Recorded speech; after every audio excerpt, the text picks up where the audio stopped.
My name is Christina Hurtgen, and this is the story of how my son Josiah was stolen from me. It's a story of injustice, of a system designed to protect children twisted into a weapon against loving parents. The pain of losing my son is a constant ache in my heart, a void that nothing can fill. Imagine the laughter of a child, the warmth of his hand in yours, the unconditional love in his eyes. Now imagine that ripped away, leaving behind only silence and an empty space where his laughter used to be. That is my reality, a reality thrust upon me by the very people who swore to protect families like mine. My Josiah was only 7 years old when Child Protective Services, CPS, took him. He was a bright, cheerful boy with a smile that could light up a room. He loved to play with his toy trucks, build forts out of blankets, and listen to me read him stories at bedtime. He was my world, my everything. And then, in an instant, he was gone. The day they took him is forever seared into my memory. The knock on the door, the stern faces of the social workers, the fear in Josiah's eyes as they told him he had to go with them. I tried to explain, to reason with them, but it was like talking to a brick wall. They had already made up their minds. I was a danger to my son, they said. They had a report.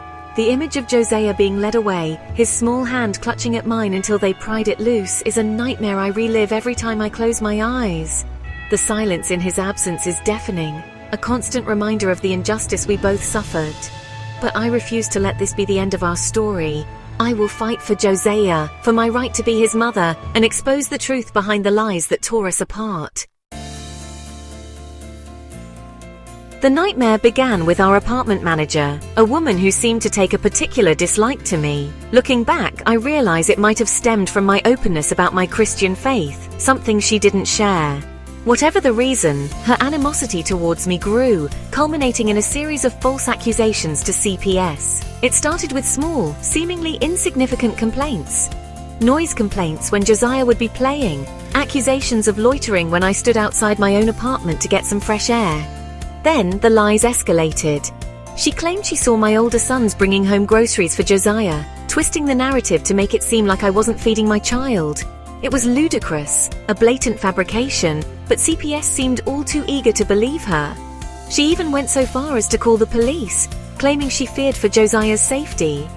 The police thankfully saw through her charade. They found a happy, healthy child and a loving mother. They left, but the seed of doubt had been planted. CPS was now involved, and my life, as I knew it, was about to be turned upside down. I'd be lying if I said my life was perfect before CPS came knocking. I've had my struggles, my past battles with addiction, but I was determined to be the best mother I could be for Josiah. I was in recovery, attending meetings and working hard to stay on track. Then I stumbled. I had a relapse. It was a brief slip, a moment of weakness that I immediately regretted. I confessed my relapse to my therapist, hoping for guidance and support. Instead, my vulnerability was used against me. The therapist, bound by mandatory reporting laws, alerted CPS. What they failed to mention was that I was back in recovery, attending meetings even more frequently, and committed to my sobriety for Josiah. They painted a picture of a mother unfit and dangerous, ignoring the progress I was making. My relapse became their weapon. It didn't matter that I was actively working towards sobriety. It didn't matter that I was attending every parenting class CPS threw my way. They had their narrative and they were sticking to it.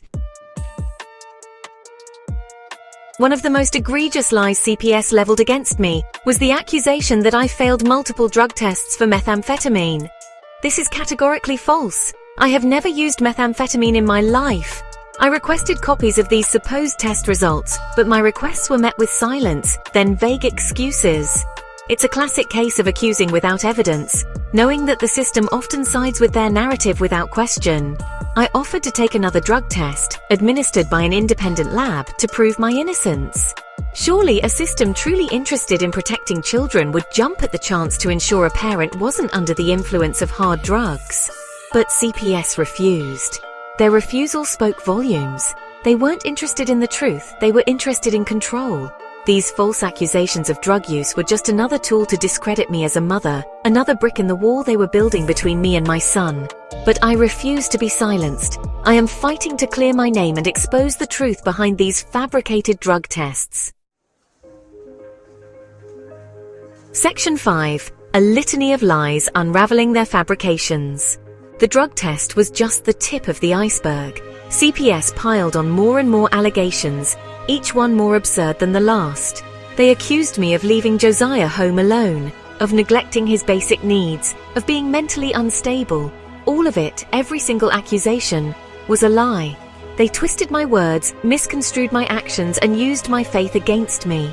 When I spoke about my reliance on God, about the spiritual battles we face in life, they labeled me delusional and mentally ill. My faith, my source of strength and comfort, was used as a weapon to paint me as unfit. They ignored my pleas for reason, for evidence, for a fair hearing.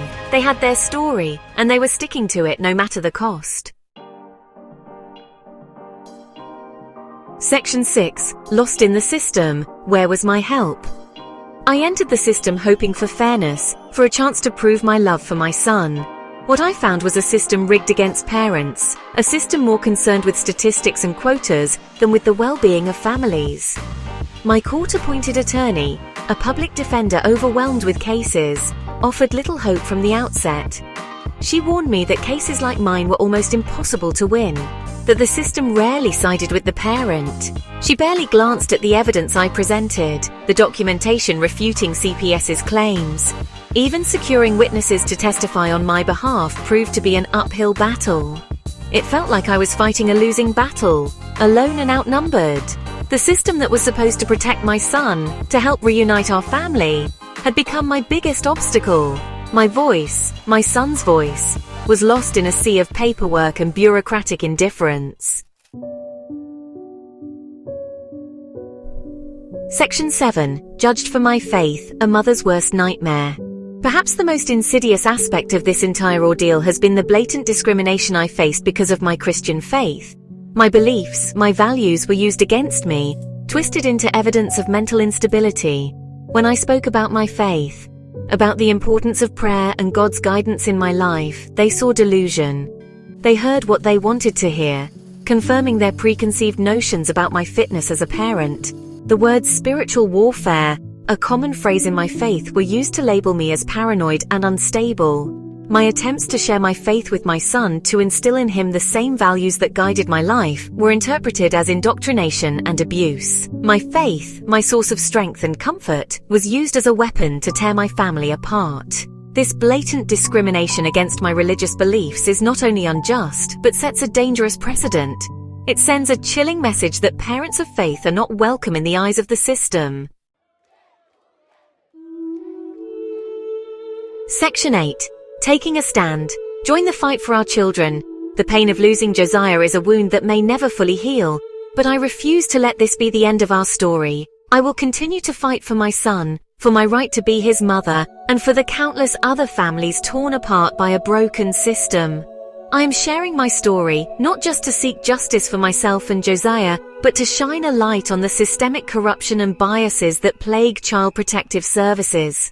This isn't just about me and Josiah, this is about all of us. It's about protecting families, upholding parental rights, and ensuring that no child is unjustly taken from a loving home. I urge you to join me in this fight. Share my story, contact your state representatives, demand accountability from CPS, support organizations that fight for parental rights.